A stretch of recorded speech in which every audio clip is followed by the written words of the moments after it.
Okay. Welcome to another episode of Hunters Hangout. This is season 3, episode 10, and there's a lot of exciting guests. We're going to talk about Netherworld. We're going to talk about MHC. We're going to talk about Halloween Stream. We got a lot of prizes to give away.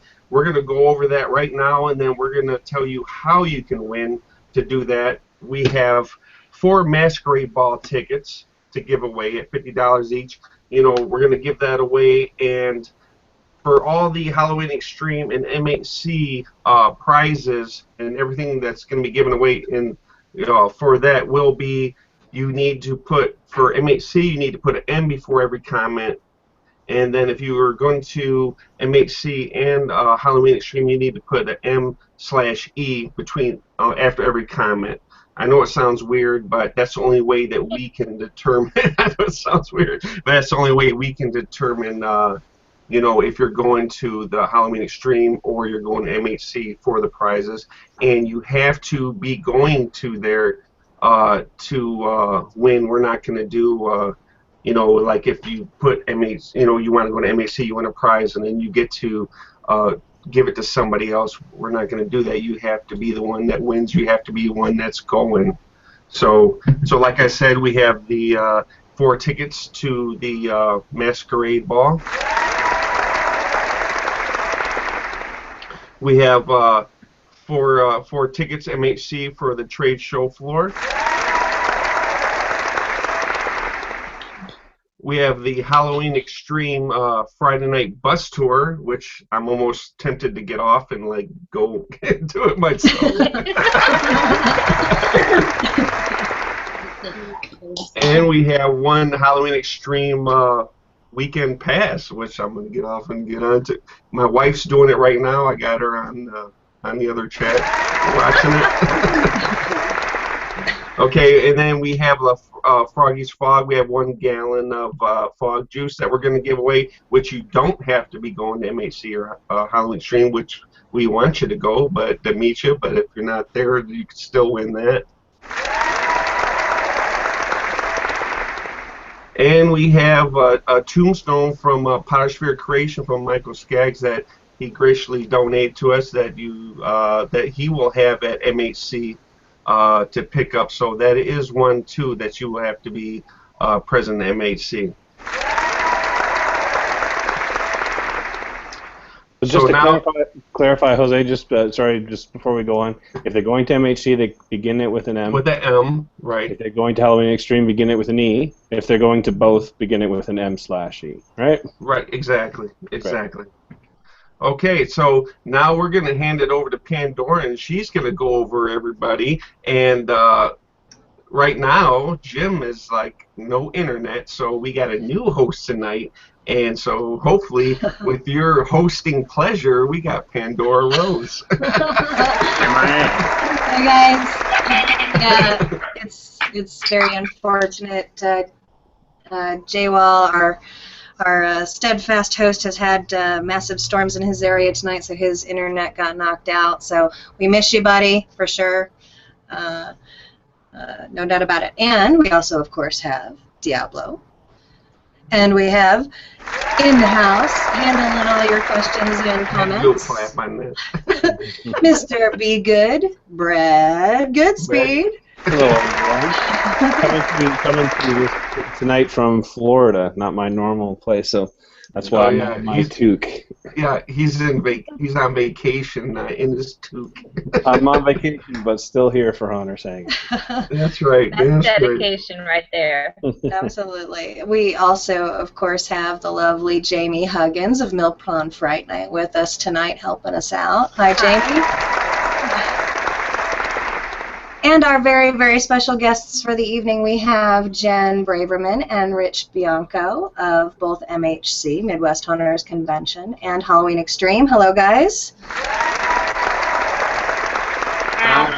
We also have, super excited about them as well, Mr. Ben and Max Armstrong of Netherworld Haunted House. Hello. Hello, hello. That's a lot of questions. And just to reiterate, everybody, please, if you do have questions, whether it be on YouTube or Facebook, please begin that for Brad with the actual text question prior to your question so that it makes it easier for him to find. So going ahead and starting right in on that, Jen, Rich, would you like to all say hello and talk a little bit about MHC and what you're hoping to see this year? Sure, Jenny, go ahead. Well, why don't you talk about the zombie walk? We're like going to put you right on the spot. So yeah, hi, go for it. I'm going to lead off here. Okay. We're going to jump right in. Right. So, I mean, there's a few new things this year at MHC. One of them is going to be a zombie walk we put together. We joined with a group called Zombie Walk Columbus, and we're kind of trying to, we're co-locating with them. We're trying to enhance what they're doing already. They've been doing it for several years, and we're just trying to tie it into MHC. We decided to partner with all the benefits going to the Ronald McDonald House Charity of Central Ohio. If some people don't know, it's the largest one in the United States. So it's a pretty cool charity. I mean, it helps all the families of the children that are in the Children's Hospital in that area. So donation-wise, I mean, we're basically looking for people to either donate something off their wish list, which you can find on their website or you can find on our website. It's basically all household goods like garbage bags or, you know, anything from shaving cream to razors to shampoo to blankets to towels. Obviously everything brand new, but you know, they're looking for donations like that to help families that have extended periods of time that they got to stay there, you know, for their sick children. And then the walk, basically, it'll probably start at, we're going to start the festivities for it at about 4 o'clock on Friday, May 29th, and it'll build up until 6:30. We'll have everything from face painters there and people to, you know, help enhance your costumes, you know, so you look like a zombie. And we're figuring in some contests and different things. You know, we're still working on it, but I don't know. Seems to be something pretty cool. We're going to walk through the city of Columbus for about, it's probably about a 1-mile walk. So, and that'll start at 6:30, end at 7:30. And a lot of questions we've gotten already. People have asked if it's going to affect the Haunt Tour at night at all. It won't. You'll be back in plenty of time. The latest we'll be back to the convention center is 7:30, and the first bus leaves at 8:30. So it should give everybody plenty of time to get ready for the Haunted Hoochie bus tour and the after party. That's pretty much it. We're just looking for participation, donations, and, you know, and help with the walk. All right. I mean, that's great. We got something going on at work, and that's why I asked you for them for the printouts, and we got something going at work too. But we definitely had to leave. Seeing that I'm from Michigan, we definitely had to leave out the Ohio part. So so I'm gonna have to bring it with me. Because for the sports side, I can do that totally. And just like one other thing to touch base on, like with those guys, they're going to be all the proceeds for the walk are going to go to the the Ronald McDonald House Charity. They're also going to have a booth on the show floor for 2 days. So if somebody can't make the walk, you can bring a donation to the show floor, and they will also get all the alcohol proceeds from the after party. They're going to get a portion of the ticket, and all the alcohol that's sold at the party will also go to them, and tips and everything that are given at that event. There will be a bear trailer there, and all that stuff's going to go to the Ronald McDonald. That's fantastic. Oh, that's excellent. Yeah. That's great. That ought to really help. Alcohol and MHC, they'll do great. Yeah, I think so. I think the alcohol's a big deal for them. I think it'll help. So yeah. Just in drink sales, you guys are going to do good, I think. Yeah. Rich kind of touched on it, but at 8:30, the buses will be rotating throughout the evening.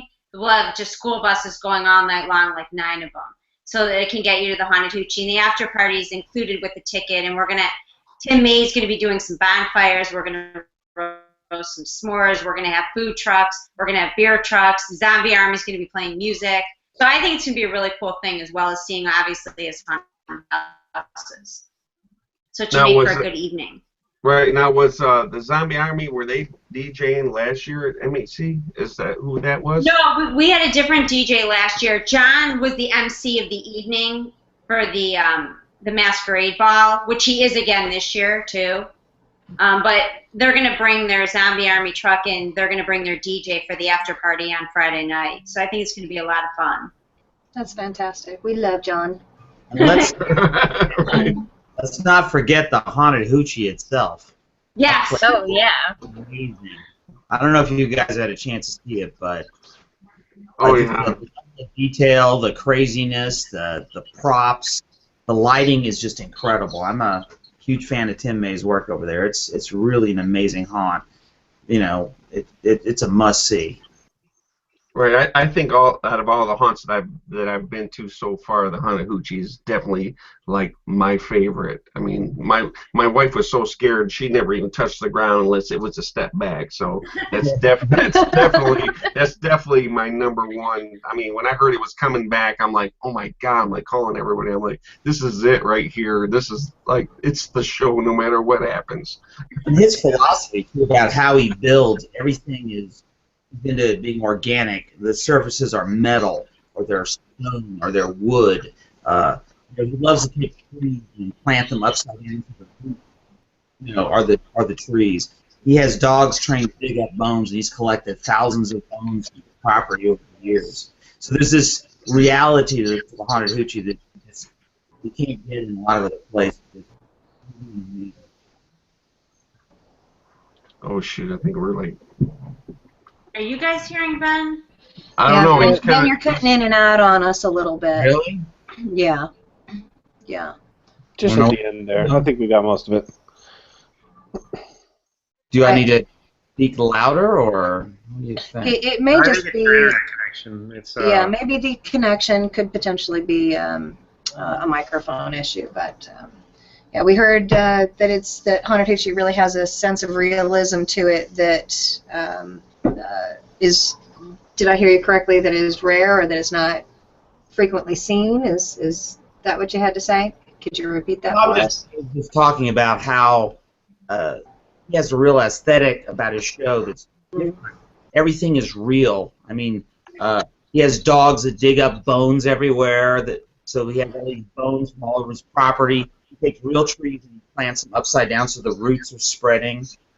They collect old farm equipment, so it's metal, it's stone, it's bones, it's rust. It just has this reality. And he has a really insane way of lighting it all, very indirectly. A lot of people just light their props. He'll put a giant monster in a scare factory, he'll put it in the dark, and it'll just loom out at you, and you'll barely see it, because he's trying to make it like a real experience. And of course, it's a little risque, but interesting nonetheless. Yeah, I know. When I went through, it was like, and there was people coming from all around me, and I had like, I was walking around and like one of the props actually came down, was like right in my face. I'm like, holy crap, that was close, man. That's crazy. I mean, it's insane. I mean, but talking to Tim, I mean, with haunted houses as well as most, but he told me a lot of stuff. He just builds almost everything on his own. He's not a guy that goes out and buys things. He kind of creates a lot of his own product and comes up with his own ideas. So what's cool about the haunted houses, I mean, a lot of things you're going to see that are pretty unique. You're not going to see it other places. So. Excellent. Definitely. Excellent. So there you go, folks. Major reasons for the haunted Hoochie, for sure. I have a question about the haunted, the pre-show tour. Is there going to be a party bus, and if so, who's the captain of that bus? Is that from Tater? I'm not allowed to say that. I think that he's talking about bus number 2, and I think Tater asked the question. It came in anonymously. I have no idea. Taters, is that what's going on here? I don't know. That's funny. Yeah, his bus is secure. Okay. So I have a question here from Erie Acres Cemetery. Does Haunters Hangout going to have a booth at Halloween Extreme? You want to answer? No, Halloween Extreme. I don't know. Diablo make it there. Hey, Jose, are you taking a booth at Halloween? Are you guys Extreme? coming to that show? Or? No, I don't think we're going to be able to make it to that. Well, apparently we'll be really upset. Oh, Jose, you've got some pressure. Jose, peer pressure. I mean, we like to. It's like, You know, we can't go to like every single convention out there. It's like, it's getting costly. It's getting costly. Yeah. So Ben, why don't you let us know? I mean, I'm sure everybody wants to know about how you started off and how you got started with Netherworld. I mean, I know you got a lot to tell people, and a lot of people want to know. Absolutely. Long history there for you, huh, sir? It's quite a long history, and we have how long? No. We got 2 hours, man. Talk away. The simple thing is, since I was a kid, I was into it. You know, we did haunted house with our family at the elementary school, so I was always into all this wacky stuff. When it really got going, my background is in television, so I became a late-night horror show host at my TV station. Dr. Speculo, if I'm correct, yes? Tales from 6 Feet Under. Cool. So I started doing a haunted house to raise money for muscular dystrophy. I also produced the telethon in my local market. So I did that for 3 years in Tallahassee, Florida. And in what you do when you're in television, you jump markets. So I moved to Atlanta. And when I did, I got involved with a chain of haunted houses called Silo X. And I worked with them for 3 years. They actually had haunts all over the country back then. And then 1 year, so I learned from them a lot about the business of haunting, you know, how it could be, because they ran it almost purely from a business standpoint. You know, it was all about marketing and operations and all that. Of course, I was like, oh, cool monsters, let's make neat stuff, you know. But I learned the realities of how it works, and so also that's where I met my business partner, Billy Messina, and we got together and with a bunch of other folks and said, why don't we do our own, because they just didn't open 1 year. So we came up with Netherworld, and that was 19 years ago. So it's been quite a while, a long haul. Incredible. Right, Incredible. You've many years been voted one of the best haunted attractions in that area, yes? People like our show, and you know, there's a lot of really great shows out there. So it's really all personal taste is what people like. But from the beginning, we had certain things that we focused on. In particular, we wanted back then. A lot of the attractions were using movie characters, you know, Freddy and Jason, things like that were all standard. Everything was sort of just little pieces. And Silo X had a theme as a military base and a missile silo, but it had a consistent theme. And my other background was I was big into gaming, you know, D&D, Call of Duty. Yes, another D&D nerd, yay! I was also heavily into the SCA, the Society for Creative Anachronism. I don't know if you guys know what that is, but Absolutely. That was another thing I did. So yeah, when I get hit by a patron in a haunted house, I'm like, really? I used to get hit by swords. What's that? But this isn't a hot costume. I used to wear armor. You know, I used to be on the real sun. armor, I not know. plastic. But that was my background. So coming up with original stories, that was all what I was into. But Netherworld always had original stories, and we were very fortunate to work with a lot of people in the film and television industry from day one. So we created original monsters and characters. So there were things that Netherworld no one had. There were different stories they'd never seen. And, you know, we just tried to bring something that was unique, and it served us well over these years. Fantastic. Fantastic. Brad, have you got any questions come in for Ben? Well, Brandy Chenoweth wants you to know that you're her haunt idol. Wow. I'd like to be idol in my tiki bar, but it doesn't happen. Here's a question from Maureen Perez. Question: what is the one tip you would give someone who is planning to open their haunt commercially? Okay, commercially, well, there's a thing I like to say a lot about what you do, and what I think you have to give them what they want, and you have to give them what you want. So you have to provide the customer with the things the customer expects. When we began Netherworld, we said, oh, we're not going to do chainsaws. This doesn't fit. But guess what? The customer wanted chainsaws. Year two, You need chainsaw. So you got to give the customer what they want. But you have to bring your special, unique touch. If you're in a crowded market with lots of haunts and you don't have something special to offer, it's challenging to be successful. Haunting professionally, another thing, you go a long, long way before you get to the. And I'm going to pause you just for a second. I'm sorry for the interruption, but I think I have an idea about what might be happening while you're cutting in and out on us. Do you have your elbows up on the same table that your device is currently sitting on? No?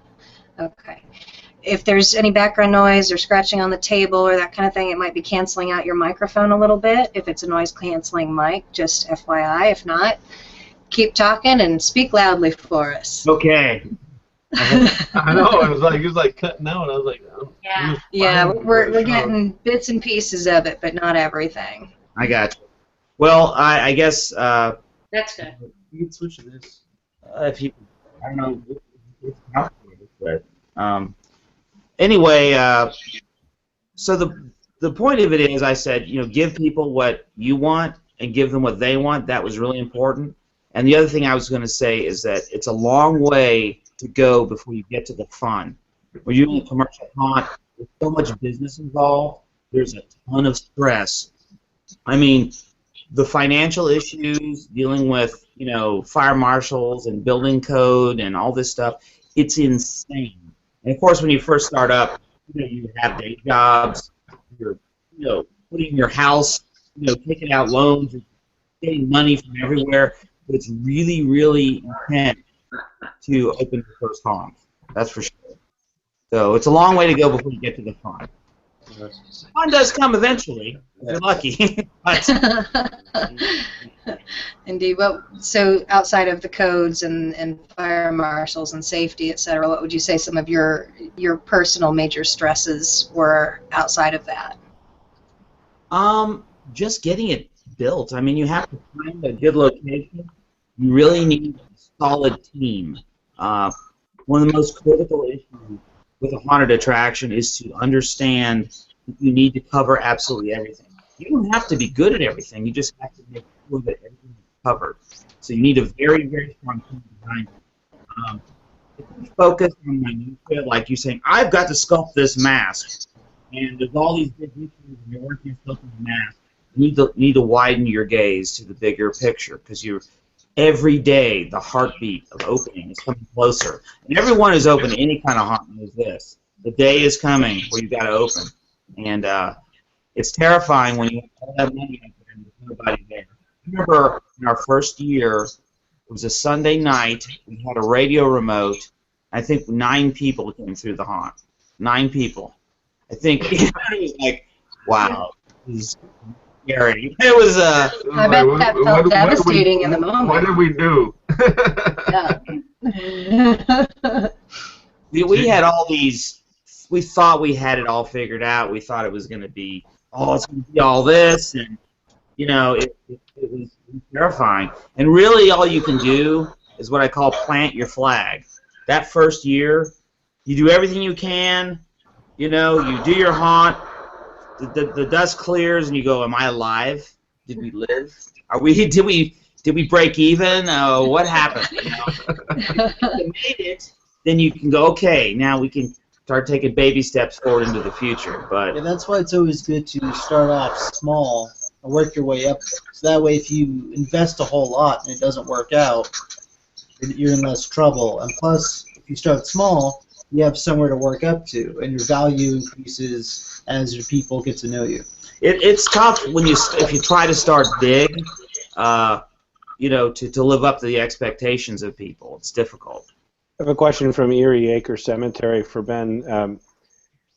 And I guess it's a question we all have, people who think about going pro. How do you pay everything? How do you cover the expenses of a business an entire year long when you're only open for a short period of time? How does a seasonal business make it work? You have to make enough money. Then that's pay for a year long. I mean, it's the craziest cash flow business in the world. You have to budget for an entire year to make it. And sometimes that's even harder. Most people start what I call gypsy, and we certainly were for the first couple of years, which means you go into a space, you build your haunt in a month or so, and then you tear it all down, it goes into trailers. We didn't even know about trailers. We packed it into a U-Haul and we put it somewhere, so we had to load it and unload it like 5 times. But anyway, but when you actually get that space for a whole year and pay that year-long rent, that is insane right there. That's a lot of money, but for marketing, you got to do it. I've often heard you, or just recently, I heard you talk about respect among haunts and with other haunts. Can you talk a little bit about that? There seems to be, obviously there's going to be competition no matter what, but respect from haunt to haunt. I think that's a great topic to discuss. Well, you know, there is a lot of competition in haunted attractions, and a lot of it is ego, but a lot of it is, you know, people's life savings are on the line. I mean, this is serious business. I mean, a few missteps and, you know, you could lose your house. So it's really important to people. So some people, they take it in a very aggressive manner. They come into it aggressively, and every market's a little different. In some markets, the commercial attractions are best buddies. In some markets, they fight tooth and nail. Some markets, they just respect each other. In this market, pretty much everyone gets along. I mean, we're all doing our own thing, but everybody shows respect. One of the first things I do, we hire over 300 actors every year to work for us. It's probably 350 last year. So that's a lot of people. That's an incredible number. A lot of people. A lot of people. Usually about 2/3 are returners. So we're hiring new 100+ people every year. So the very first thing I say to them when we have our orientation is that what is very critical is you all are ambassadors of this attraction, and you need to behave yourself. If you go to other haunted houses, you need to, you know, be nice. You need to be cool. Yeah, you need to behave yourself. There's a lot of people who worked at many other attractions, and everyone has something to offer, and always to be respectful. It's very important that it flows from the top down, that everyone knows that you know, we're all in this together, and you can't go posting bad reviews or doing that kind of stuff, because that's the worst thing, is to see reviews on websites like Yelp or something like that that are clearly from another attraction's actors, and it's very frustrating. So the only way you can do that is to just try to communicate with the other haunt owners and hope that all their actors are cool too. Yeah, certainly. I think whether it be from a commercial standpoint or even a home haunting standpoint, that mutual respect and encouragement and support of what it is we all do is key in everyone's success, I think. Absolutely. We're all weirdos in our own way, so we got to get along. Ben, I got a question here for you from Alan Hops. What would you say the percentage of your day is spent doing meetings versus haunt work versus prop making? How does that all break down? Oh, yeah, it varies a lot. I think I spend my day wandering around in a daze, usually, looking for where I set something. Where's my screw gun is what generally these days, I mean, in the early days, I was constantly getting my hands dirty, you know, constantly working physically. As time has passed, I spend more time, I have a bigger crew, and I spend more time, I feel like a bee, you know, flying around to each little person working on something and checking in with them and seeing what they're doing and working on that. Or, you know, my most important tool went from being my screw gun to being my cell phone, actually. And, you know, usually I'm talking to Jen on the phone all day, so, you know, probably how I spend most of the day. But no, once in a while I get to do stuff. I mean, and I spend a lot of creative time that's not hands-on. I spend a lot of time writing themes and stuff on the computer, storylines, you know, stuff of that nature. But I spend more time. I think the thing I do most is I drag things around the haunted house. Yeah. Like I find a prop and I drag it along. It's gonna go here. And I look at it. No, and I drag it over here. It's gonna go there. I'm like constantly rearranging my couch. If y'all don't believe that, just take a look behind him, because that wasn't there a couple nights ago. He's dragging it around his own house too. I'm just curious. Do you have a favorite vendor?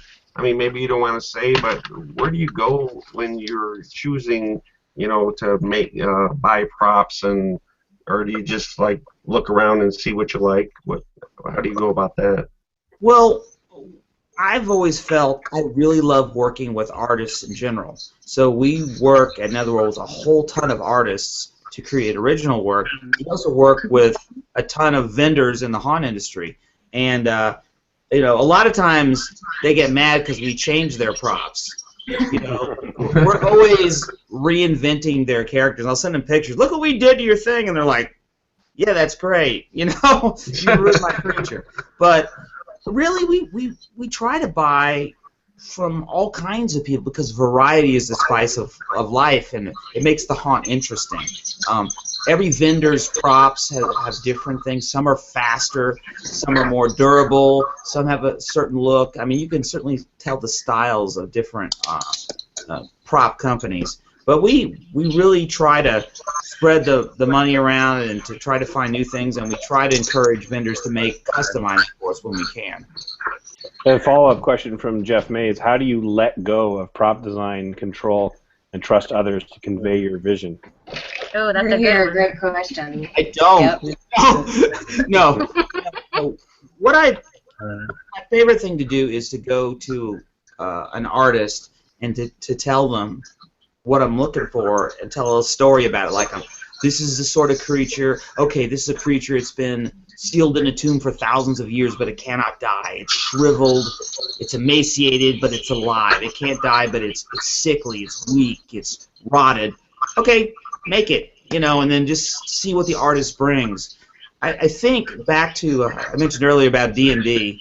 I feel sometimes like I'm the game master of everything, but other people are the players, and you want the players to bring their portion to the creative. Personal creativity. Yeah, they got to bring something to it.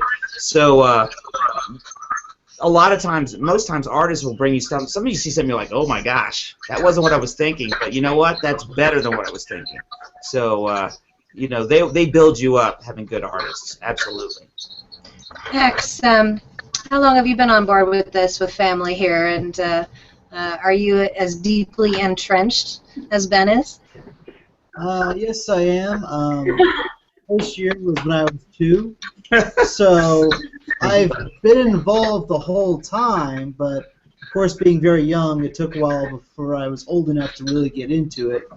But I've been, working on robots, setting up toys to be, I was building little haunted houses in my room for the family for years. Been building little robots and all sorts of things, and as the years move on, the robots just get, more advanced and better, and now I work all my free time at the haunt, and I make it really cool. It's fun. I love it. Yeah, for years we moved. I got this 2-car garage, and I'm like, wow, I'm gonna park a car in a garage, and it's been a haunted house since the day we moved here. So we had a home haunt in our house. Like Netherworld wasn't enough. Max had his home haunt here. It's still in there too. It is partially still. It's halfway just. I can't park a car. You can't park a car. No. But I did when I went to my high school, they never did a haunted hall or anything like that, and so I got them to start doing a haunted hall, and I helped design it and produce it. I did all the stuff we do at Netherworld. We created a custom icon. And it was really fun and cool there. I got people inspired and exposed them to the haunted house industry and all that. And of course I did the one in my garage, and I also worked at Netherworld when I could, but now that I'm out of school... Wow, someone is feeding back massively. But anyway, so then I'm working at Netherworld all the time now. Excellent. A question for Ben from Christopher Presley. How have you had to change your haunt over the years? Because you've been in this a while, due to the way that the industry has changed or people's appetites for this kind of thing has changed. Well, you always. What I'd like to say about it is the biggest challenge you have with a haunt is you start out as a horror movie. It's suspense. There's a lot of darkness. But as you get, I like to compare it to Alien versus Aliens. Yes. Alien is probably one of the best horror movies ever. Aliens, one of the best action movies. Your haunt becomes more of an action movie with a higher number of people attending. So what you increase is a constant overstimulation. It goes from suspense and darkness and creepiness to wham, wham, wham, hitting with a hammer every 5 seconds. Tons of animations, tons of visuals, tons of effects. When people come out, they're literally exhausted because there's so many things happening constantly to them. And that's what you have to do to evolve to be successful at high levels of throughput. That's probably the biggest way it's changed. Every year, I don't know how we do it, but we go like, let's cram in another 60 animatronics, you know? Like every year, there's like, and stuff is stacked on top of stuff on top of stuff. So even today, we're walking around trying to figure out where we're going to put 3 of our giant monsters. We're like, where can we fit them, you know? Where will they fit and all that? Yeah, it's a constant. I mean, the giant monsters go on platforms above other giant monsters because there's no room for them. It's just crammed in there. It's like that. It's like, it's crazy. So. I'm just curious, and to take it back over to Jen and Rich for a second, I heard Ben mention that he's usually on the phone with you. What would that be all about? And I see you guys giggling over there, too, so I need more info. About anything and everything. No, I kind of suck up a lot of Ben's time. But no, Ben he's such an intricate part of so many things, besides the things we do together, just helping to plan, you know, the shows. I'm always asking Ben advice on stuff that we're doing for Transworld, whether it be seminars, parties, the trade show floor. Ben's probably been one of my largest influences. When I started in with the haunted house industry, I really didn't have a clue, and I think the reason everything has been so successful is because I've surrounded myself with such good people, and Ben has spent so many hours and years and time on the phone with me, really giving me an education for what this industry really is and trying to help me make it better. So I think the reason Transworld is such a success today is because of everything Ben has done with me over the years. I mean, it's been countless hours and days. I really have sucked his time away. It really is the truth. Yeah. I mean, it really is, because in the beginning I really just didn't know a lot, and Ben was just there to help, and it was really amazing. So I'm so appreciative for that. Jen, we have a question from Christopher Presley regarding Midwest Haunters Convention. How many people are you expecting to be at the show this year? You know, last year, I didn't even really know what to expect since it was kind of our first year, and we ran out of wristbands. I actually had to call Wristband Resources, and they sent me over like 1,000 wristbands that were just blank at the time because we just didn't have any time. But I would say we'll probably go up at least probably another 1,000 this year, you know, maybe close to that, I would assume. The registration is really, really strong right now. So I'm excited. I mean, I think it could be anywhere from 3,000 to 4,000 this year. I mean, it's really growing every year. So I'm excited. I'm really excited for the show this year. And a question from Tim Thompson. Are we looking at like a sold-out exhibitor floor space? Right now there's some vacancies, but obviously we still have some time to go. What's the prognosis there? Yeah, I mean, everything looks really good. We'll definitely hit past where we were this year, and I mean where we were last year, and we're looking at even opening up the show floor to make it larger. So it looks really good. We have a lot of exhibitors too that have contacted us, just haven't, you know, solidified their booth space. But we definitely sell a lot of booths each day, so we're excited about that. The show floor will be really robust and good, and something to be proud of this year. Excellent. And regarding the haunted Hoochie stuff, from Logan Roush wants to know, will there be assigned time slots to depart for the haunted Hoochie tour?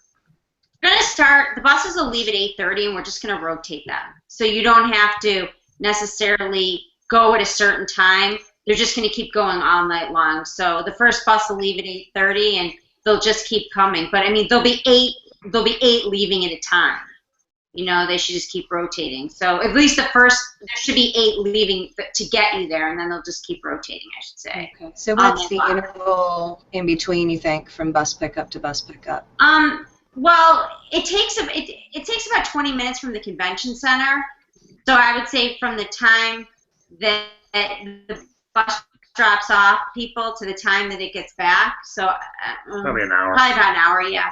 An hour round trip. But I mean, we'll have a bus like leave, and the next one will finish loading, and that'll leave. They'll probably leave like 10 minutes apart. So as it's going, it's probably going to be a pretty consistent flow the whole time. But at 8:30, I'm going to have them all leave. You know, we may stagger them a little bit, you know, just in case. But yeah, we're pretty much going to have the whole first crew start leaving at 8:30. And Paul Fry wants to know, is the haunted Hoochie tour sort of a full-blown walkthrough or more behind-the-scenes thing? How would you characterize it? It's just Ben, what would you say? Oh, it's going to be a full show. yeah, it's like open season, right? He's going to blow it out. It's going to be full actors, full production, not a behind-the-scenes, but a full performance. And they're going to be hyped up. It's going to be crazy. Oh my goodness. Right. I went there the last time, and I always, like, before I go to haunts, and I think it actually spoils my whole experience, but I go on YouTube and I research the whole haunt. I don't know why, but just so I kind of like spoil it because I know when the scenes come up. But like it seemed like the last time that Hoochie was there, I mean, of course it was totally crazy, but it looked like they toned it down a little bit on maybe the more sensitive parts of the tour. I mean, did they do that for MHC, or they just decided not to do it? There was a couple parts in the haunt that I didn't see up and working. I don't know. I mean, I'm fairly familiar with the Hoochie. I know that he doesn't want to offend anyone in the industry, and he does, even though he's hardcore and all this. He wants you guys to like what he's doing. He wants you guys to see the full performance. But I don't know if it's toned down or what. I don't really expect him to tone it down. So I don't know. But every year it's going to change a little bit. So I mean, I don't know what you saw. Maybe online it was some promotional material. Maybe it was vignettes they shot. Right. Well, I seen a couple scenes that were in the Hoochie when I walked through, but they weren't up and going. They were a little on the, little much side, which I was hoping to see, but you got some things in there that are like, what? Yeah. It's like, but it was still a totally awesome one. It's by far the best one I've been through, regardless of whether they had it all going or not. I was just curious if they toned it down for MHC or not. I'm not sure. I mean, I saw most of those scenes in operation when I went through. I was aware of. So, I don't know. Question from Rodney Payne. Do we have to sign up for classes at Halloween Extreme? Are class sizes limited? I can take that one. All the classes, when you go to Halloween Extreme, all the classes are included in the ticket. However, we will have make-and-takes. Now, you can attend the make-and-takes and watch the make-and-takes free of charge. If you're going to participate in the make-and-takes, there's a fee to cover the materials because you'll actually build a thing and take it home. I think most of the make-and-takes will be 15 people will be the amount of people that can do the make-and-takes. They have not gone on sale yet, but we're hoping to get those up maybe next week so you can see them. But there's a good number of make-and-takes. There's some really cool things that are going to be taught there.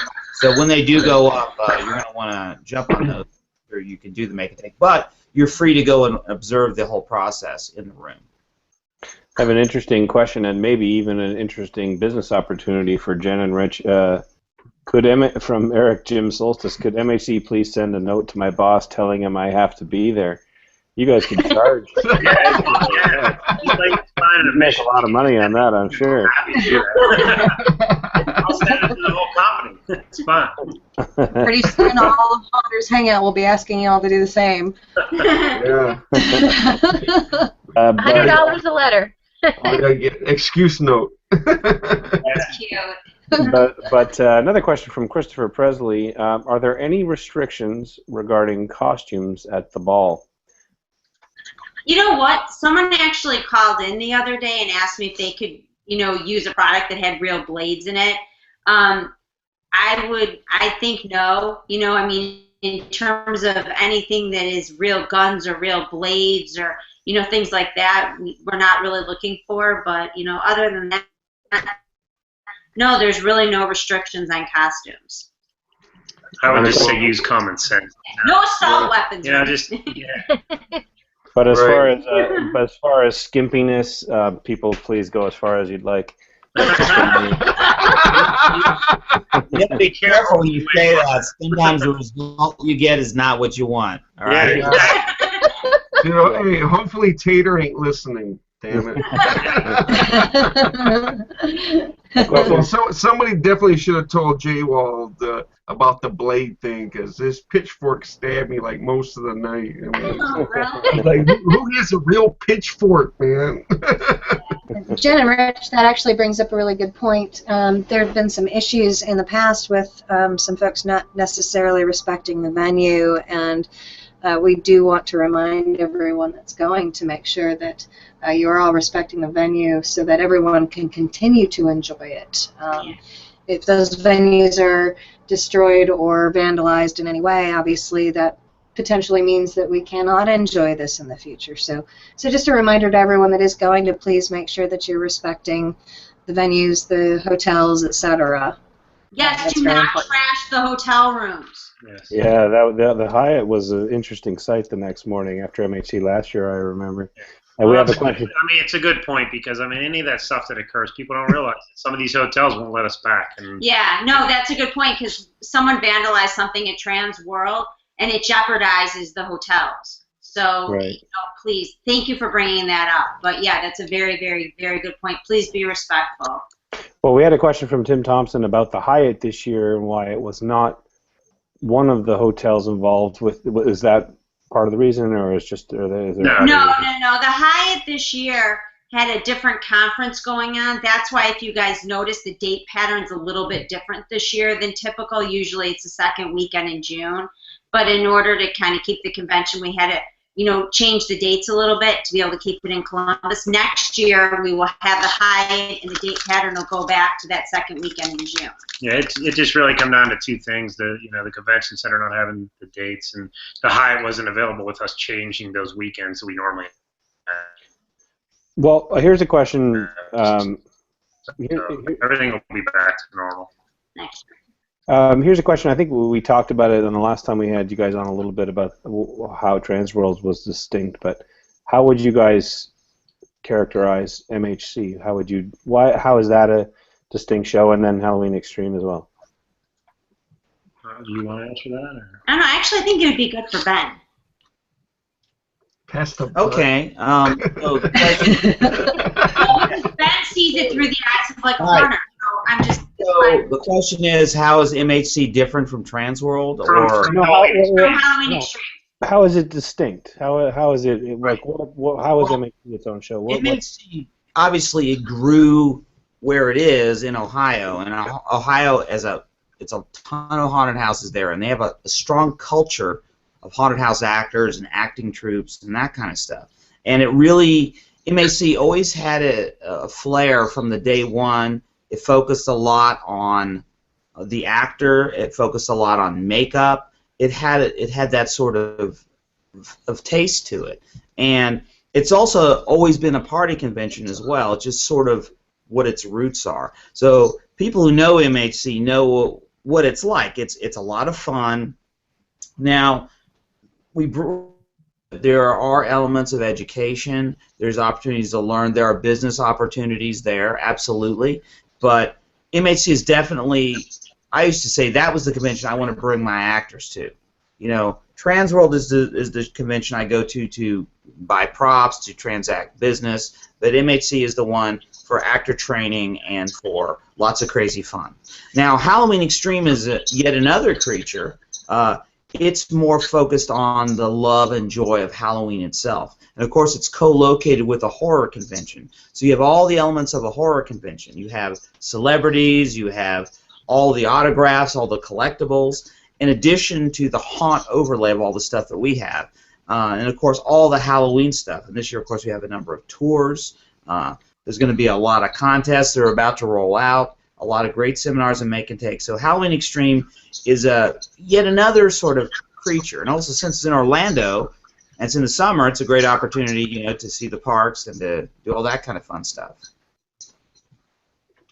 Man, I so want to go.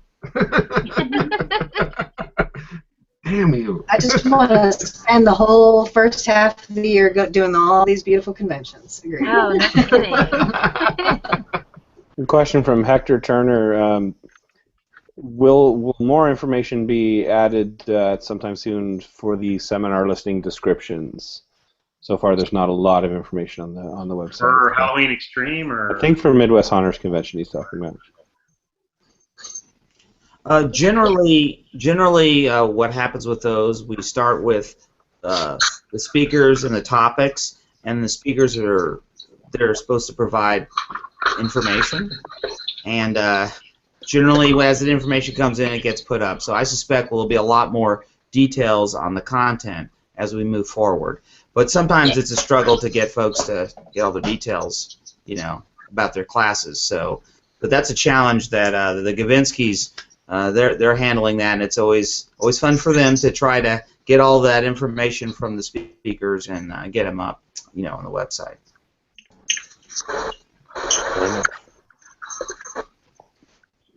All right, well, I have a question.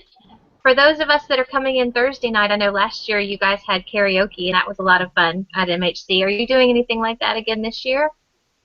I mean, we would if everyone wants to do it. Last year, it didn't seem like when we kind of looked in the room that it was really all that crowded. But, you know, if you guys want that, we're more than happy to bring that back. At the current time, we weren't planning on it.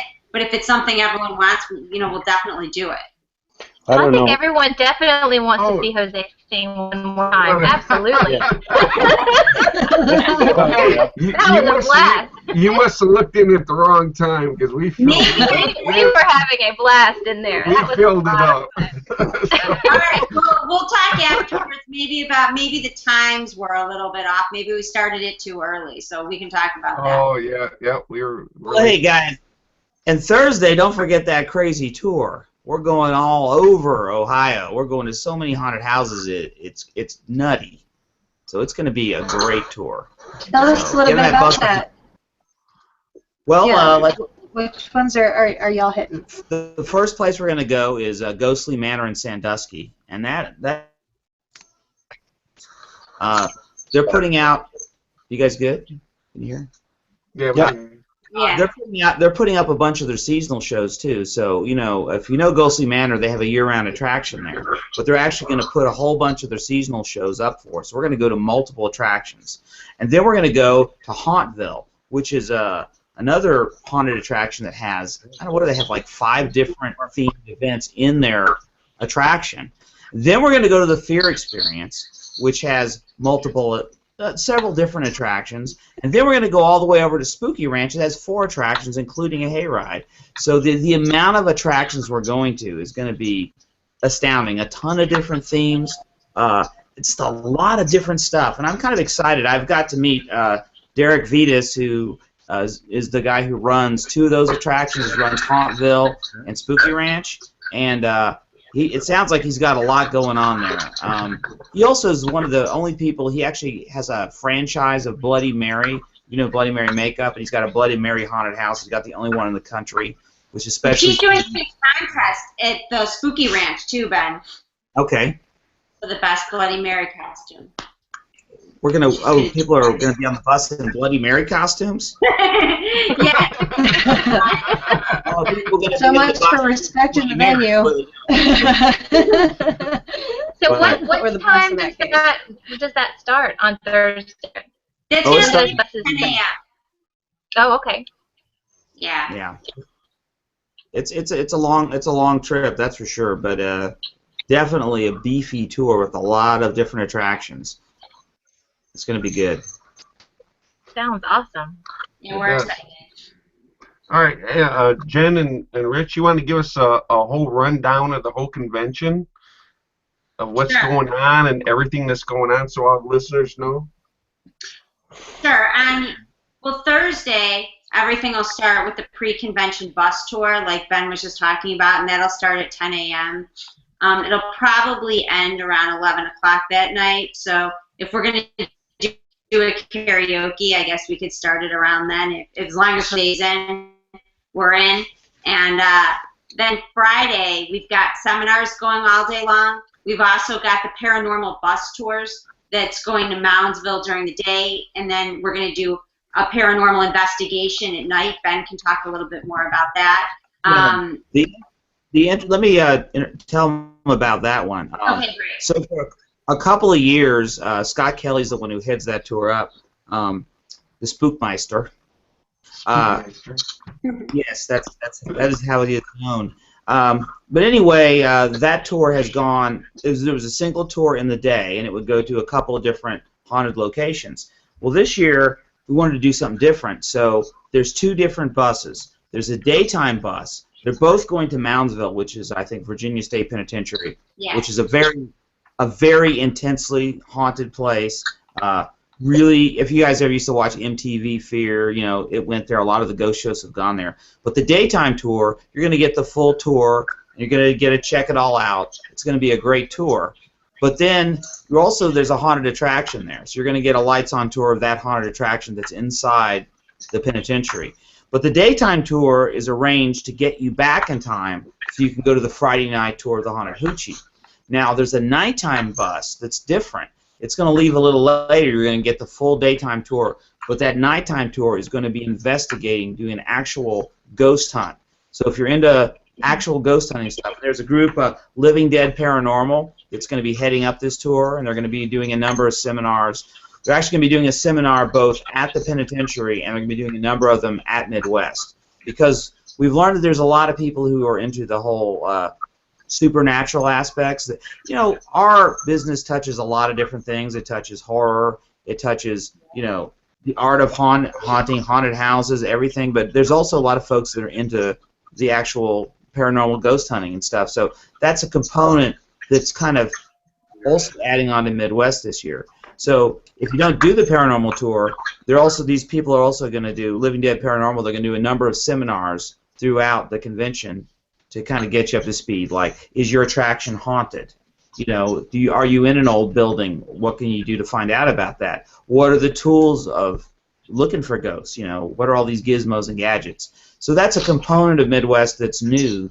Well, it was always there with this tour, but now it's going to spread to the convention itself. So two different tours, a daytime and night.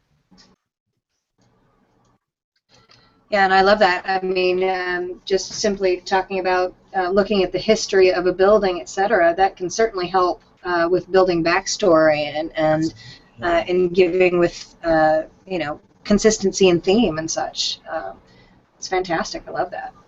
There's something about that stuff that's just interesting. Like something that we did at Netherworld, we've always acquired a lot of strange things, and we have a museum that's in our queue line of unusual things from around the world.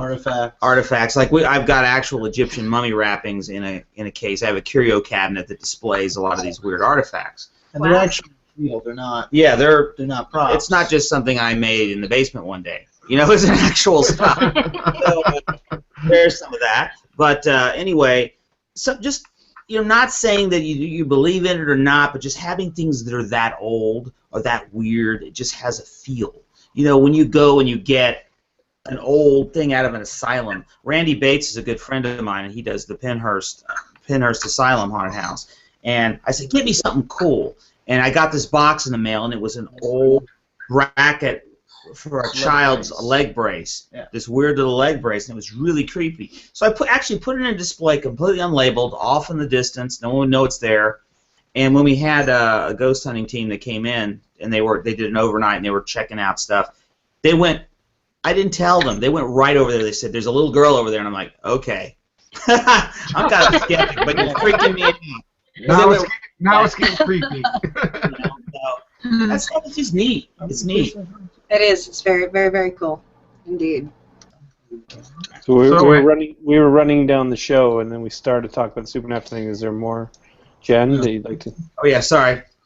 You got me talking. Sorry. Squirrel.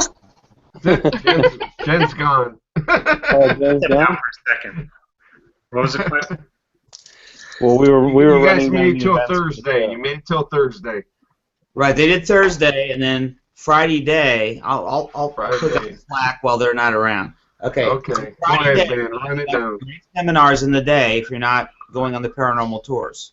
And of course, Friday night we have the Haunted Hoochie tour, which you've already discussed, I believe. Zombie walk at 4. That's right, the zombie walk. So it sounds like something you cook zombies in, doesn't it? The zombie walk, just recommend eating them, but you never know.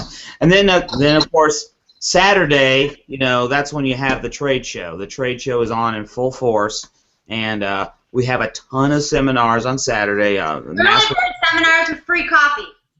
What coffee? What? Free coffee. Nice. Free coffee? Is that what happened? Free coffee. Sparked the interest now. Free coffee. Okay, so Jen, we're officially to Saturday. What happens on Saturday at Midwest? Saturday morning. We'll start with Bloody Mary doing a seminar and coffee that'll be in the back of the room, a little coffee bar sponsored by Ticket League. So make sure you get your cup of coffee before you hit the show floor. Yeah, free coffee. You guys really aren't selling us with the coffee. Seminars start at 10 o'clock, and the show floor opens at 9. So make sure you're there early and ready to buy. We're very excited. Don't forget about the free coffee in the morning. Woohoo! That's right. Free coffee. Free coffee. Hey, I could have used free coffee a couple times. And so, yeah, you have the seminars going all day long, and then obviously you have the masquerade party at night. So that'll be really, really exciting, and we're excited about that. And then you've got the contests as well that are going to be on the show floor during the day on Saturday. Bloody Mary makeup wars, and then a bunch of other contests that we have that'll be going all weekend long. So there's going to be a lot of cool stuff. We're really, really excited this year. We're bringing the cars back on the show floor, and Hunters Hangout's going to be, the judges of the car contest. And there's a lot of different things we're going to be doing. We'll be announcing all of the contests as well as the next, couple of weeks roll out. There's already a lot on the website as well, currently, but there'll be more stuff coming. Yeah, we need people, if you want to sign up for any of the contests, all the forms are up on there. So if you want a creepy car show, whatever, there's a bunch of things to sign up for. You can just send in the forms. Question from Erie Acre Cemetery wants to know, Jen, can we expect Halloween Extreme to be bigger and better this year than it was last year, and do we expect it to keep growing? Well, I think the best thing about Halloween Extreme this year is that we're sharing a show floor with Spooky Empire. So instead of the first year where we ran it, where we were kind of in a separate hall, this year it's one ticket price and it's just one show. So the show floor is combined, all the events are combined, and I think instead of feeling where the events were so segregated, the pool parties, everyone's going to be invited to everything. So I think that's really going to change the feel of things. You've got the tattoo room there, you've got the celebrities, you've got all the haunt tours, you've got their crazy pool parties. So I think it's really going to make, and their poker tournaments, and I just think that we'll be really integrated with them, which I think will be really nice and a better experience for everyone. And the question from Mary Fentner wants to know, I think we talked about it in the last time you were on, Jen, but for people who are just seeing it for the first time tonight, would like to know how you got into the business of doing Halloween conventions. It's in the blood. It's actually from my family. They started a costume show a number of years ago. God, it's got to be over like 32 years ago at this point. And Haunt kind of evolved from that. And with that, I don't know. I always loved Halloween, and it just became something that I just enjoyed so much. And the Haunt show just slowly grew over time. You know, when it started and it separated out, there was probably maybe 100 booths on the show floor. Maybe it was about the size of MHC, and with a smaller attendance. And it's grown what it is today. But I really think, you know, Ben and the Gavinskis and the Flamboy and all the people that have really helped to make the show what it is today. Really, the industry's really helped develop the show, the buyer board, the exhibitor board, and, you know, the show's really run for all of you guys. So it's been a really great experience. It really has. From Erie Acre Cemetery, question for Jen or Ben: will there be another mystery box prop building challenge again at Halloween Extreme this year? Yes, there will be. There's a number of contests for Halloween Extreme that we're about to roll out, but the mystery box challenge, that was a huge amount of fun. And you know, Ghost Ride is on board, so they're going to be sponsoring it again. And we're going to roll out all those contests. But what we had last year, we had a number of ones. We had, not last year, it was actually 2 years ago, we had the Mystery Box Challenge. And to explain what that is, for those of you who don't know, There's a box. there's actually a box. There's a sheet over a table, and there's an object you must use. It's kind of like Chopped, Yeah. you know? And it gets revealed, and you have to use these objects that you have. And there's a huge pile of junk. We pile up a massive amount of junk, and there's paints, and there's everything messy. It's horrible. We have to put plastic out. Yeah. And then you have a short period of time to build the most amazing prop out of what you have in this time. And we did it once at Halloween Extreme. It was great. We did it at Midwest last year, and it was great there too. And it was a lot of fun. And we're gonna. I think we had an hour to do it. We're talking about moving it to a half hour to make it really tight on time. So you're horrible. Oh, You're wow. horrible.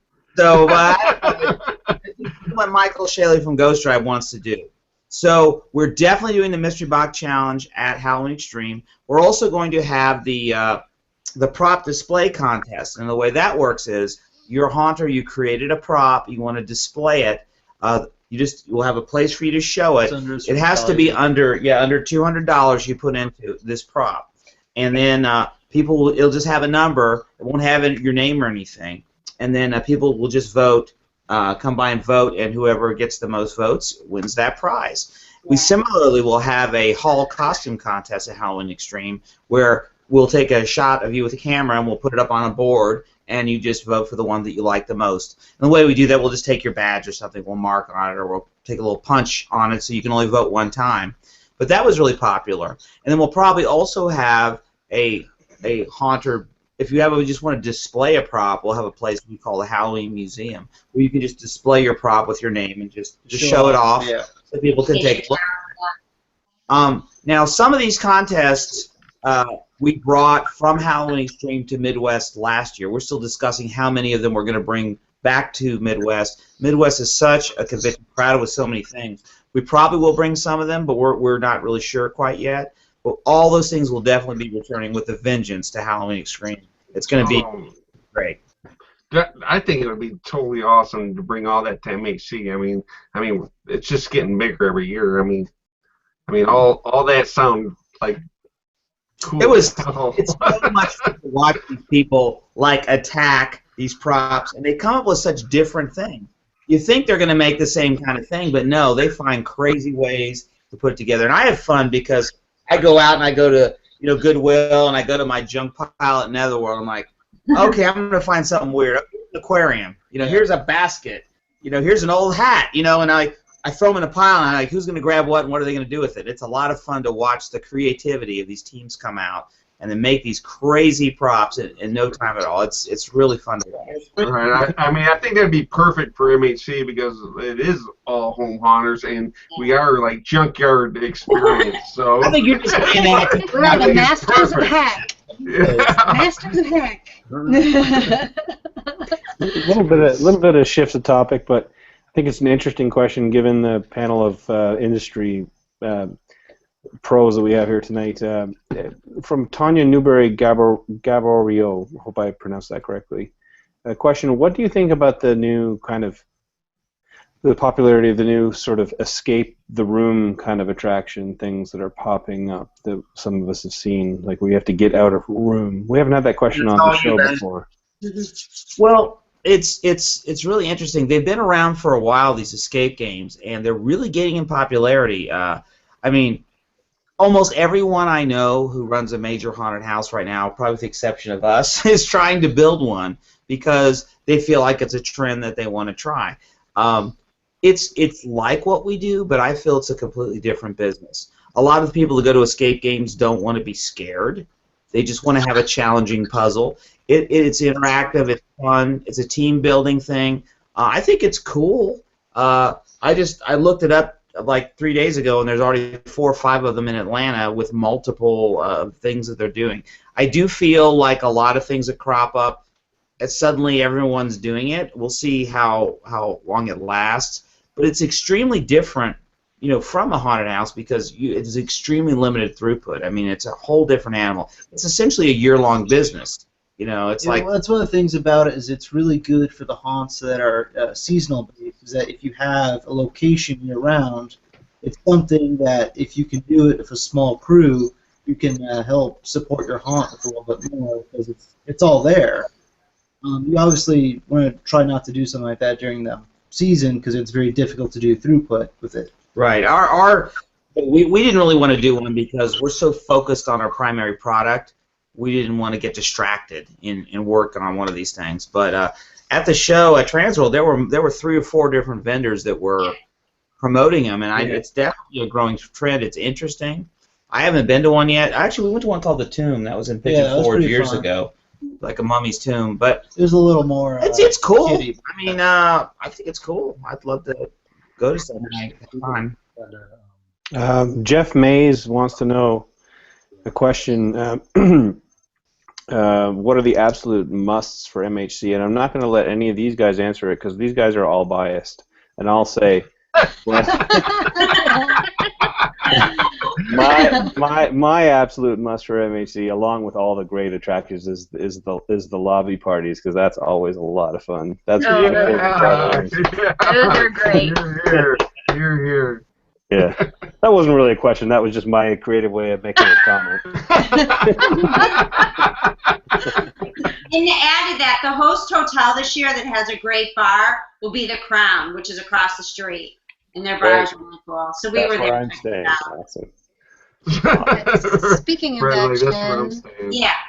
in terms of the hotels around, I've heard that the majority of that is sold out right now. Are you aware of any open rooms or where the best places are to go? I just signed more contracts with the Renaissance Hotel, with the Marriott Courtyard. I've been adding rooms every day because the Hilton's sold out. We still have rooms at the Crown, but certain nights I think are sold out. So they should be online in the next couple of days because literally I just signed like 4 more contracts today.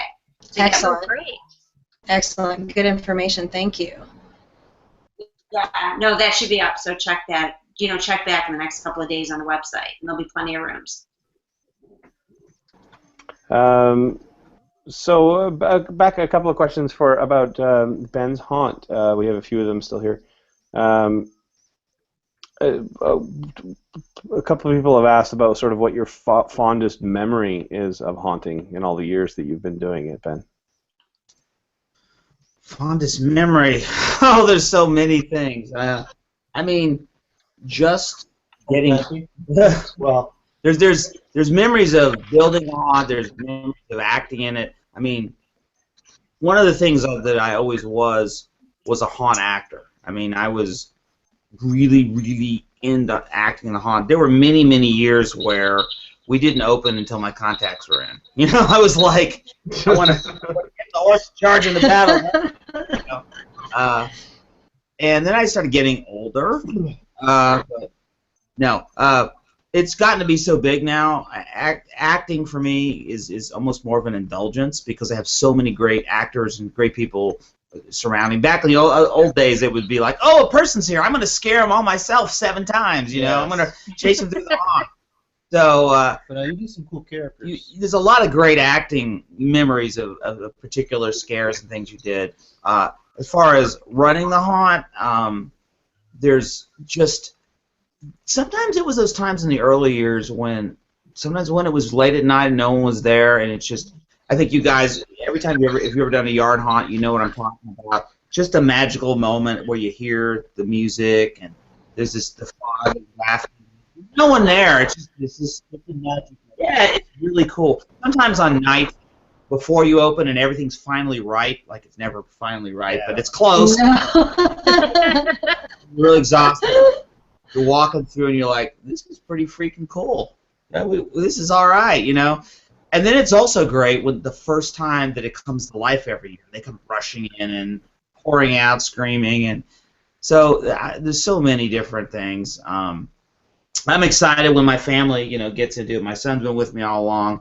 My daughter, she's 14 now, and she didn't really like it that much for a long time, and then she realized one day that it was cool. And she's like, wow, cool. Yeah. I want to do everything She's seen it on TV. It's cool now. Yeah, There's reality shows of haunting. It's a cool thing now. You know, speaking of acting, Ben, can you? I made the joke earlier, but can you elaborate a little bit about Dr. Speculo and what we were talking about with that? Oh, well, the character, when I was in the SCA, the Society for Creative Anachronism, a medieval group, I used to write a lot of different plays, and I had a troupe of players, and I created this character, Dr. Speculo, and he was sort of a quack medieval doctor. He was in a lot of the plays, kind of Peter Lorre, weird, kind of twisted character. And so when it came time to do this hosted horror thing, that was the perfect. I had to tone it down. Dr. Speculo was a little, you know, a little out there. So for TV, so anyway, I haven't used them a ton at the haunt. There are years when I have, but I prefer to play. My favorite thing to do every year was to be the icon monster. Yes. To be a very intense, scary character, but then a lot of times more gruff. If you ever look up on our YouTube videos, the true story of the Harvest Man. The Harvest Man was one of our characters. It was a kind of a plant creature, and we did a whole hilarious thing with a local TV station. It actually won a Telly Award.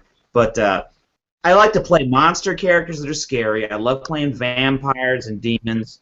One of my favorite characters is playing like an old man, a hillbilly type character. Old Pappy. Yeah, Old Pappy, because that's a good slider.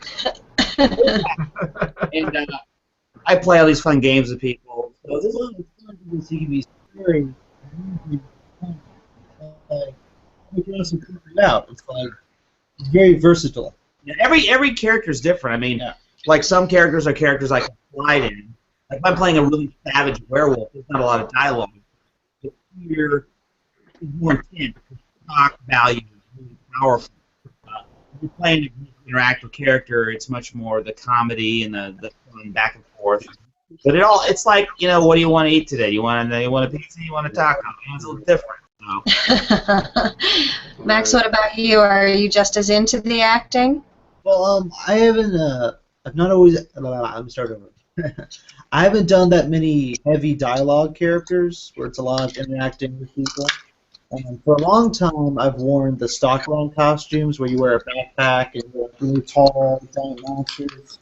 But I'm slowly working more into the one-on-one dialogue characters. So I like making costumes and just building stuff scary and something fun.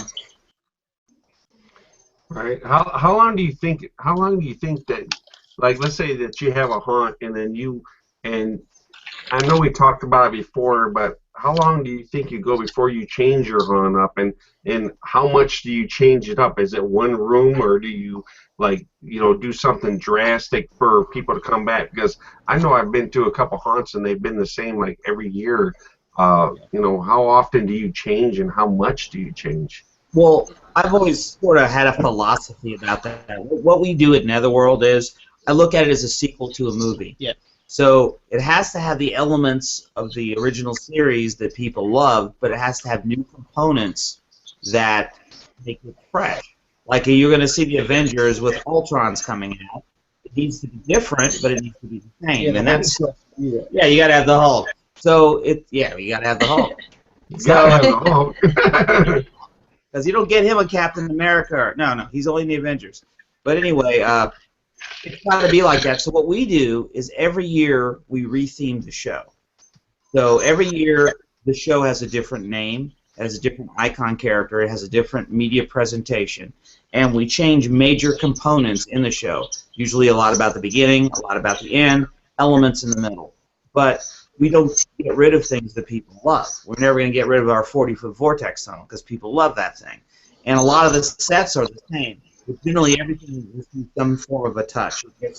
For example, we had a one room that was a island that rose, and then the next year it was a jungle because the island would grow.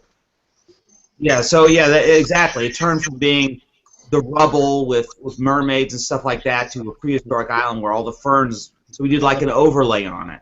So it's an evolving concept. I think you want to change as much as you can without ruining what you have. If you want to. Right. Right. So how much of that is, do you guys actually go through and, like, I know you have the same haunters every year, but do you guys go through and see, like, which haunters don't have the passion they used to have and ain't putting their 100% in, that which is going to affect your haunt and not know that it is?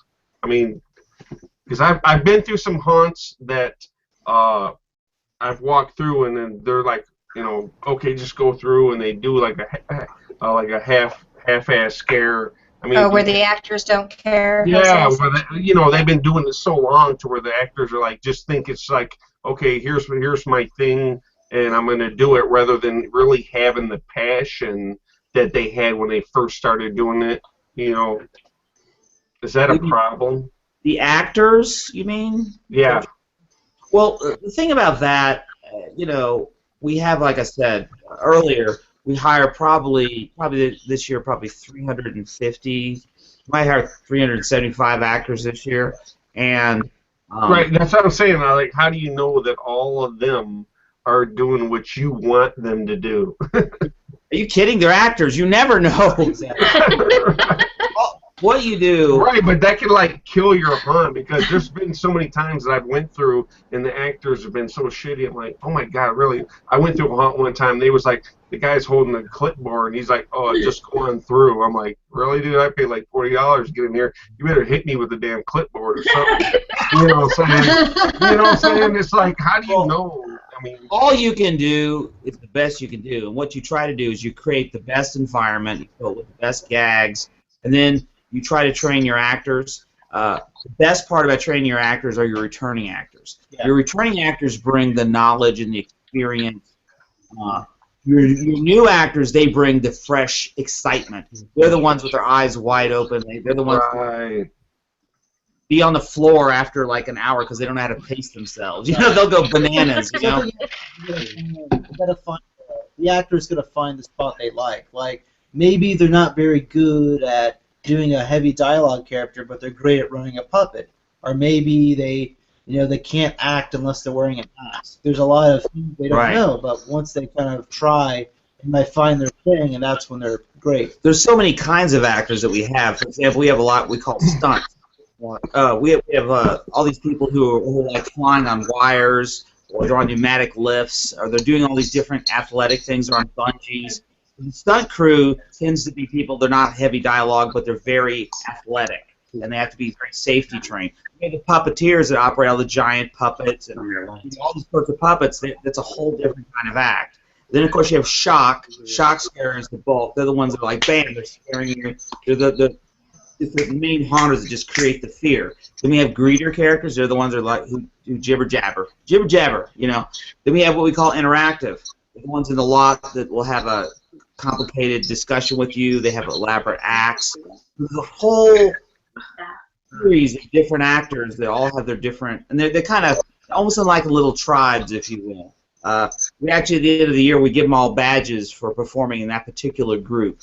If they're a shock scare in the upstairs show, they're the order of like the nether spawn, and then there's different sorts of orders. Like the stunt people are called the Nightwing, and they wear their Nightwing. They want to earn their wings, so there's a whole culture that goes into any haunted house, and you just do your best to find good people, to encourage them, treat them well, to give them the proper tools.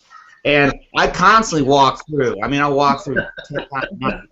See, if someone's doing something terrible, I'm like, hey, dude, what are you doing? You know, what they hate the most, I'll carry a stack full of, like, noisemakers, like weird nuts that rattle or shaker cans. And if someone's in public dialogue, I'll go, hey, use this. And they're like, oh, gee, you gave me a shaker can. Oh. So. Ben, we got a question from Timur Gavinsky. Oh, good. I was like, oh, please ask that one, Brad, or he's going to kick our butts. We love you, Timur. Ben, you've been a huge influence for Anne-Marie and I. Thank you for that. Who in the industry, past or present, has been an influence for you?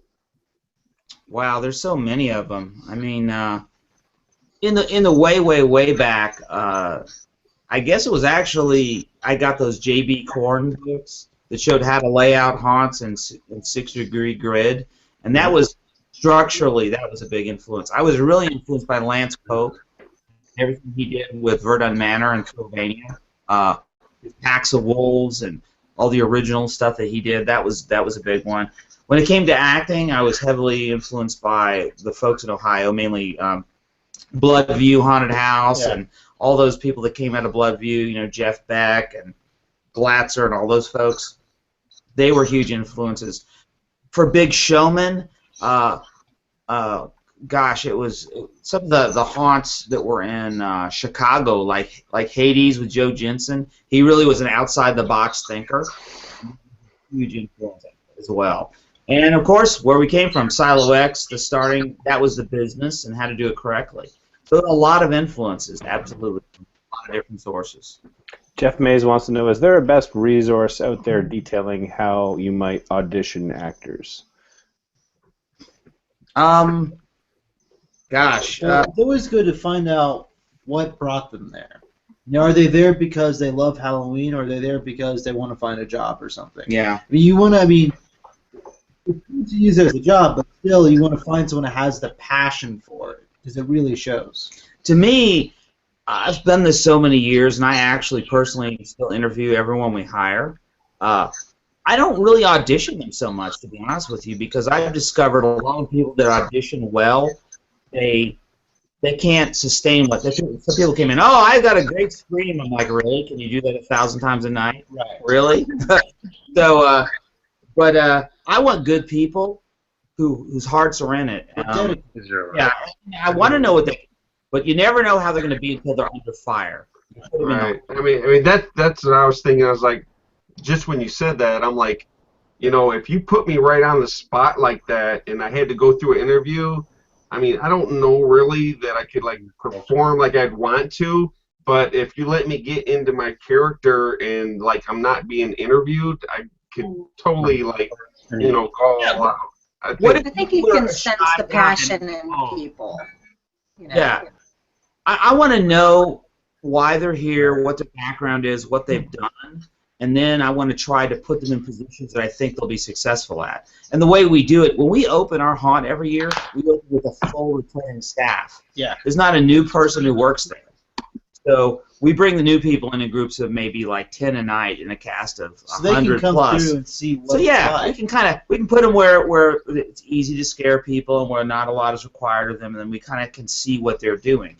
And we do. It's a weed out process. I mean, people who very quickly they discover it's too hard and they quit. It's hot. We discover people maybe if they're not great, maybe they're not scheduled as often. But you know, it's a process. Yeah, it's like, is it over yet? I'm like, we only been here like a half hour, dude. Suck it up. Yeah. Our challenge is we're open 7 days a week, Right. so we have a grueling schedule, and not everyone can work every night. So it's a huge rotation of people. So Paul Fry wants to know, do you have volunteer actors as well as the paid actors? No. We only have paid actors. Once in a while, our insurance changed to where we were able to have volunteers. Once in a while, we'll allow one, but I've always felt that everyone should be paid. You know, and it's better that way. They're getting paid. You know what they're expecting, paying for their gas. Also, if they're injured, they're under work comp. So there's a lot of reasons to pay people. So it's starting for stuff. we've asked Ben this, Jen and Rich, but I don't think that you guys have ever talked about your own inspirations. Well, Whether it be in the hog community or the convention circuit. Let's hear from you guys a little bit. I'll let you take that, Rich, first. well, mine is Jen. I mean, she takes up most of my time. Whenever she's not talking to Ben, she's talking to me. So that's my Thank you for coming along. You're awesome. I think my inspiration in the trade show business would definitely be my father. I grew up in this business. My grandfather started it, over 70 years ago, and it's just seeing how it's a production. At the end of the day, it's kind of no different than a haunted house. We're seeing all the components get put together, bringing the buyers, bringing the exhibitors, creating the seminars, everything. I mean, when you walk on that show floor the first day before it opens, it's amazing seeing all of your work come together, a year's worth of work in, just that day. And it's amazing seeing what the exhibitors can bring and build and put up from the time that they move in to the time the booth actually gets assembled and the doors open. It's amazing. So it's a great feeling. The first day of the show is my favorite day by a lot. And I really thank my family for giving me the opportunity to be part of this business. I mean, I really love it. Yeah, all kidding aside, I mean, it's I've learned a lot from Jen's dad as well, and Jen too. I mean, it's doing the shows. When I first got into it, it was nothing that I ever expected. I was just an exhibitor, and I think seeing the side of it now, I sell in a lot of exhibitors and stuff. I saw everything completely different than I do now, and there's so many little things that are involved in putting these shows on that people don't understand. It's just like I don't understand how a haunted house is ran and everything that's put into that. A trade show is similar, but it's a lot different as well. There's so many things that we do all year long, even though it's only a couple of days long compared to a haunted house that may run for 6 or 8 weeks. A trade show just consumes your life. I mean, there's so many things you have to do, and every exhibitor, every buyer is important to us. So a lot of those things, I mean, I've learned a lot of different things, how to handle, people, and there's just a lot of different personalities in the industry, so you got to kind of know how to deal with all of them. But it's a lot of fun. We've met a lot of interesting people, which is the best part. I mean, it really is. So I don't know. I feel fortunate to get a chance to work with everyone. So right, and it's kind of crazy that he started that long ago, and it's like, was there that many haunted houses then? It's like to keep that trade show going. I mean, that alone is like amazing to me. I'm like, I don't even know. If you look at Halloween in general, like the way haunted's grown, it's just crazy. I mean, when 10, 15 years ago, it was just haunted houses. Now you look, there's so many different people getting into the industry that are just doing something themed towards Halloween. And now what you're seeing is a trend where it's not even all being held on Halloween anymore. There's stuff on Valentine's Day. A lot of haunted houses are open on Valentine's Day. They're opening up for any Friday the 13th it occurs. I mean, there's just so many different dates. They're opening for Christmas. They're opening for a lot of different things. Yeah, I mean, Rich is right. I mean, everyone, whether it's theme parks or pumpkin patches or farms, everyone's theming out for Halloween. And I really think, that's what's brought in the life, to keep the show going and, giving exhibitors more people to sell to. And I mean, even paintball fields, that's how I met Rich. So yeah, I mean, it's interesting how one thing springboards into the next and how it's really grown as an industry over the last number of years. I want to know why you can only I want to know why you can only get beer nuts at trade shows. For someone who's worked in trade shows for a long time, I love those damn things, those candy nuts. I don't get those everywhere else in the world, and not just at trade shows. Okay, you're not expected to answer that question, but here is a question for you for Jen from Phil Rocosa. What seminars qualify for the 2 early bird specials when you get registered for the convention? The first one will be Bloody Mary, and then the second one will be Dick Terhune. He's talking a little bit about how actually I have a seminar description about. Ben, can you explain it a little bit better about how you use your voice and things like that for acting, and explain how that impacts, with the feeling of people walking through a haunted house, kind of what Dick is talking about? Yeah, what he's going to talk about is, he's got a very. Well, if you're not familiar with him, he does radio commercials for haunted attractions, and he'll do queue line readings and stuff like that. And he's keen on marketing. He's taught a lot of really good marketing seminars. But the thought was, if he was going to do something like this, it needed to be accessible for everybody at Midwest. And taking care of your voice in a haunted attraction is so vital. We all know how we blow it out. You can be a 20-year veteran and blow your voice out if you don't know what you're doing. And it happens all the time. And he's going to go over, take care of your voice, how to make the sounds, how to, basically use your voice as a weapon in a haunted house. And so that's it should be a very cool early bird seminar for those people who want to get up that early. Yes. And you have free coffee. Free coffee. Coffee. In the morning. That's perfect. Question from Tanya Newberry Gabriel. Coffee is on Monday intentionally. No, we have After the masquerade party, because no one's going to need it. No, we have coffee. Question from Tanya Gabriel.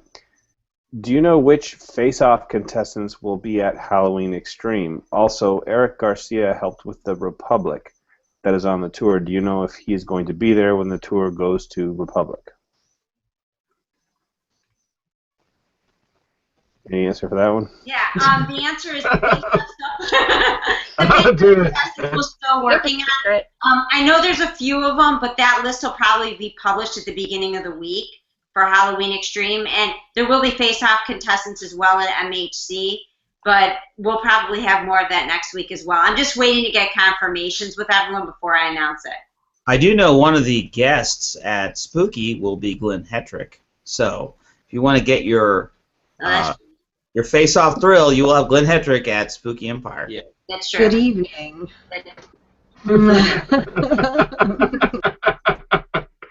Marine Perez wants to know, if you could go to only one day at Halloween Extreme, which day would you focus on?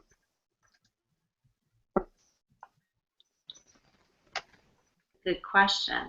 I don't know. I'm so excited to see the Busch Gardens tour. So I would probably pick Friday if that was me. But Saturday's going to be, Saturday or Sunday is obviously a longer day on the show floor. But I'm excited for the behind the scenes at Busch Gardens. So I don't know. Maybe I'd pick Friday. But every day has something different. So it depends what you're into, depending on what celebrity you want to see or, what parties and tours you want to go to. So I don't know. That's a good question.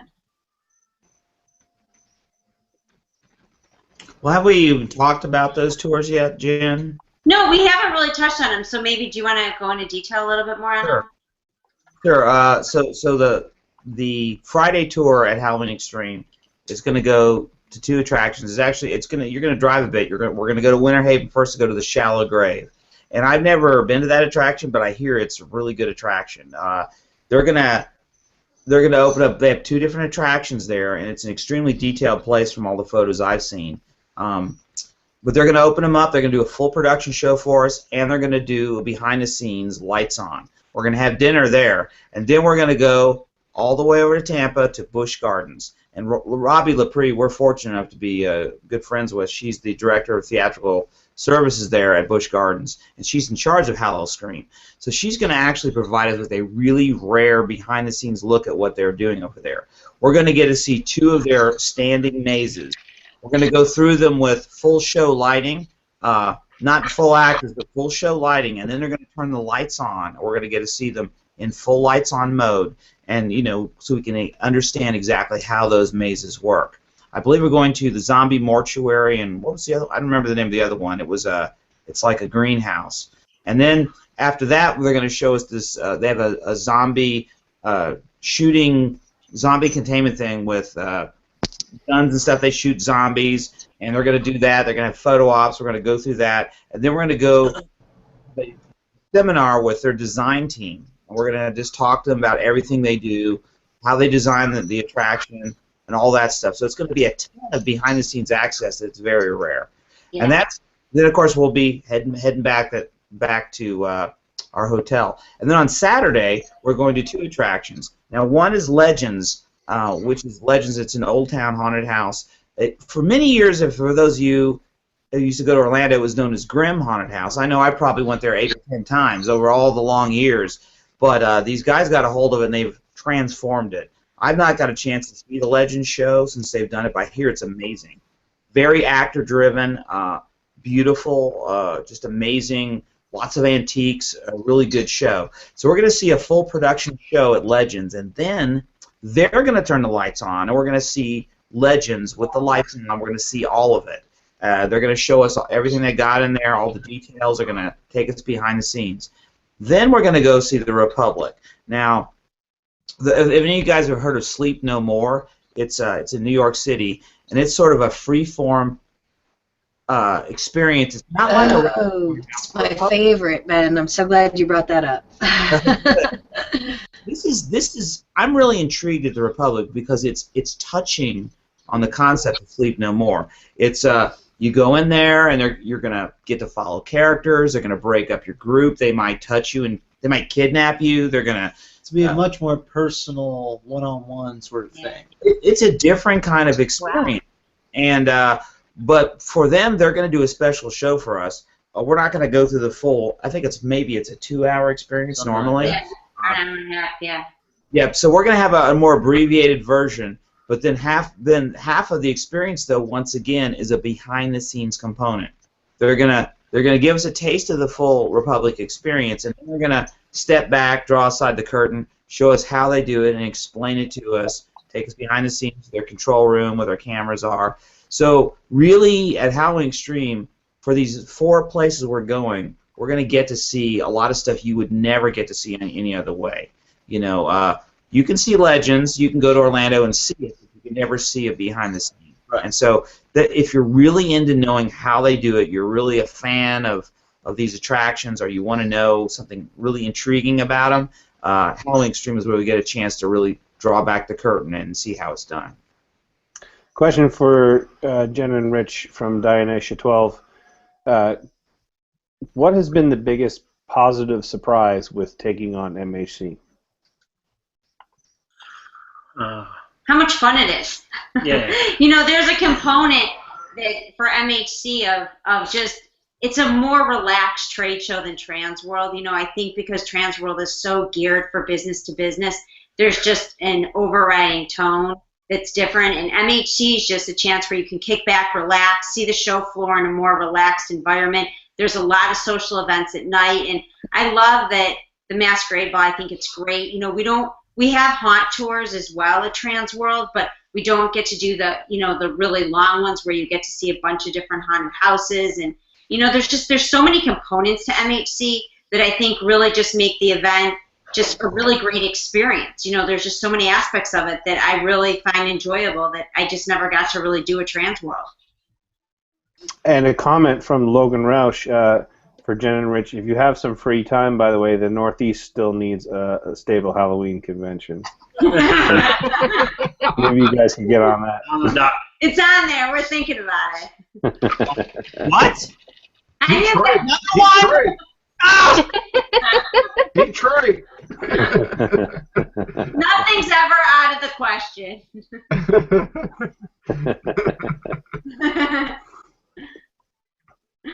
Excellent. All right, we're going. You have any more questions? I have a few more questions here. Some regarding Netherworld. Let me just quickly here. Dead Oak Cemetery wants to know, Ben mentioned storyline. How do you develop your storylines, and what is your favorite theme or genre? Well, it's interesting. The inspirations, we've always drawn inspirations from more non-traditional sources. I think a lot of places are more plugged into movies. We've always been more into the mythological and maybe literary sources. Probably the biggest source of inspiration for me personally is H.P. Lovecraft. You know, the Cthulhu mythos, all of the elements inherent in that. I've always enjoyed all that stuff. So that's kind of deep theming is what drives a lot of the backstory of Netherworld. Netherworld is always a story about the gates to the Netherworld bursting open and having an effect on some different environment. So there's a continuous theme, but it can change. And the storylines develop year after year. There's layers to the story that if you're really into it, you can follow the complexities. you want to go through and have a guy jump out and scare you, there's that too. Right. So it's like, it's whatever what level you want to participate at. But some of the favorite ones, I like the ones where they're just really, just weird stories. Like we did one a couple years, 2 years ago called The Dead Ones. And I just liked the vibe of The Dead Ones. It was sort of a different kind of character. These ancient creatures sent to punish mankind. And I just liked the vibe that they had. Last year we did witches, and that was a lot of fun because witches are a great character. I see a witch as it's like a doctor character. They can see what's wrong with you, and they can prescribe how to fix it. And witches can be scary, but they can also be amusing. So we had a lot of fun making a lot of witches. But gosh, there's a lot. Way back when we did Dark Harvest, the Harvest Man was a really fun character. A couple years ago, I loved the kind of the science fiction ones. Downstairs in our downstairs show, we did The Hive, and it was sort of an insect research facility. It was very much a 50s sci-fi kind of thing. I don't know if those of you saw Making Monsters. Ed and Marcia made the giant centipede for us for the Hive show. And, yeah, that was awesome. That was a fun monster to make. We had a lot of crazy bug monsters. So the more far out the themes, the more fun stuff we get to make. That's what we enjoy. So it does help to have the crazy themes because when you're designing a room, a costume, a prop, you kind of think how does it equate to the theme and how would it be weathered, how would it look, and acronyms for things like Hive was an acronym for some sort of facility or something and all that. Yes, it was. I can't remember. Me either. Make acronyms every day. There's like piles of them. Right. All right. Well, we're running to that 2-hour mark. We want to get these prizes out that everybody was so gracious to give us. So we're going to go to Brad since he has the winners. We're going to go with the 4. We're not going to do the clapping thing. That just takes too long. So, we'll just clap right now. Woo, congratulations to all the winners. Congratulations to all the winners. But we're going to go with the 4 Masquerade Ball tickets from MHC. Okay, and so the winners are... The winners for that are Logan Roush, Phil Rocosa, Christopher Presley, and Dead Oak Cemetery from YouTube. Oh, yeah, there you go. Woo. Okay, now we're going to go with the 4 MHC trade show floor tickets.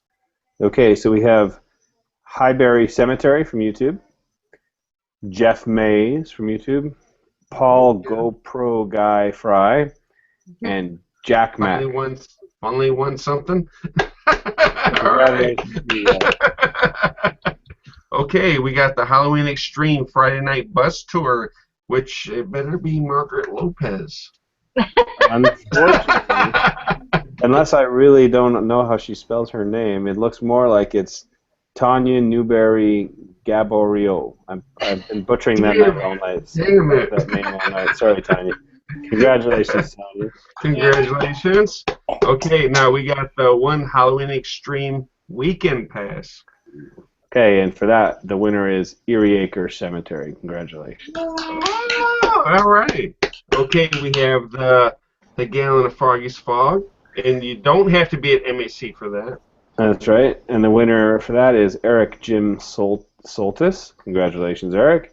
Congratulations.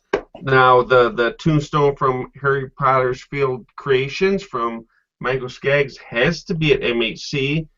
Who is the winner of that? The winner of that prize, luckily, he said earlier in the comments tonight that he's bringing a big truck to bring stuff home from MHC.